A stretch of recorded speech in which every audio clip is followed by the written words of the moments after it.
wabarakatuh. Nama saya Sofia Ayu Gita Nuraini dari kelas 8C asal sekolah SMP Negeri 2 Jatirogo. Di sini saya akan sedikit bercerita tentang Ronggolawe dan sejarah Tuban. Pernah mendengar kisah Ronggolawe?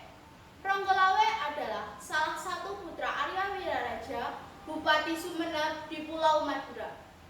Ronggolawe juga berkerabat langsung dengan Lembu Sora yang tak lain adalah pamannya.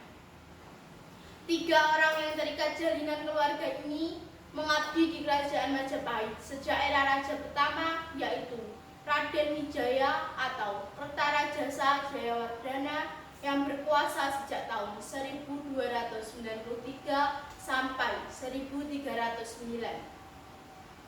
Pada pemberontakan kekuasaan Kidung Ronggolawe menuliskan bahwa andil Ronggolawe, Lembu Sora, dan Arya Wiraraja berperan sangat besar dalam mendukung perjuangan Raden Wijaya mendirikan Kerajaan Majapahit di tepi Sungai Brantas Mojokerto.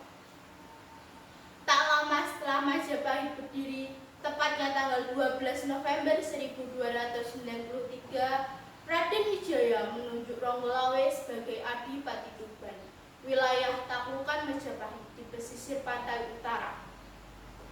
Namun, keputusan sang raja tidak memuaskan Ronggolawe. Ia merasa seharusnya mendapat posisi yang lebih baik.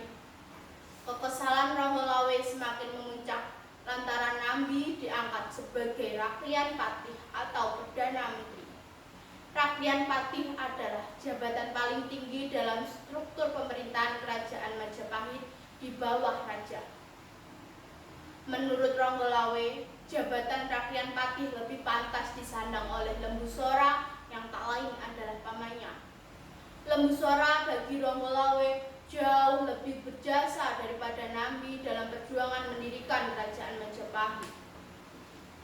Namun, Lembu Sora memilih tetap patuh atas kebijakan raja. Ia juga menasihati keponakannya agar mohon maaf kepada Raden Wijaya. Akan tetapi, Ronggolawe menolak dan kembali ke Tuban.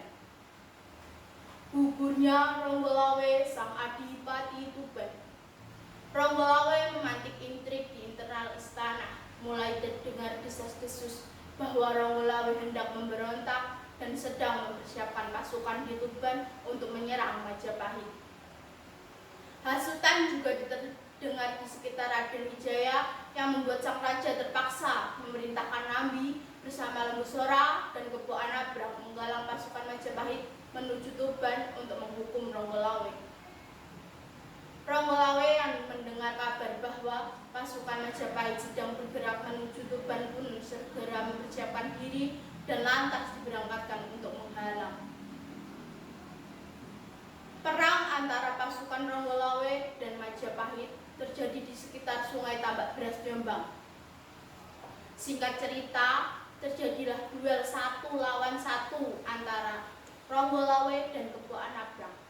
Duel di tengah derasnya aliran Sungai Tambak Beras itu menguntungkan bagi Kebo Anabrang yang lebih piawai berenang. Ronggolawe di ujung maut, lehernya dicekik Kebo Anabrang sampai tewas. Lembu Sora yang melihat kejadian itu berada di persimpangan jalan. Lembu Sora memang berada di kubu Majapahit, akan tetapi Ronggolawe adalah keponakan yang dikasihinya. Kehilangan kendali, Lembu Sora menikam Kebo Anabrang sampai tewas. Ronggolawe pahlawan bagi Majapahit dan Tuban. Ronggolawe dan Kebo Anabrang sama-sama tewas di Sungai Tambak Beras yang banjir darah akibat duel kedua kesatria Majapahit tersebut. Keduanya adalah sosok yang pernah amat berjasa bagi Majapahit. Upacara kematian Ronggolawe dan Kebo Anabrang dilaksanakan sebagaimana mestinya, sebagai penghormatan terakhir bagi mereka. Jenazah Adipati Ronggolawe dan Kebo Anabrang dilaksanakan sebagaimana mestinya. Jenazah disucikan, dibakar, dan apinya dibuang ke laut. Ronggolawe tetap dianggap sebagai pahlawan bagi Majapahit. Raden Wijaya juga mengampuni semua anggota pasukan Ronggolawe yang ikut terlibat dalam pertempuran tersebut. Keturunan Ronggolawe juga masih diberi wewenang untuk memimpin Tuban. Sedikit cerita dari saya, kurang dan lebihnya saya mohon maaf. Wassalamualaikum warahmatullahi wabarakatuh.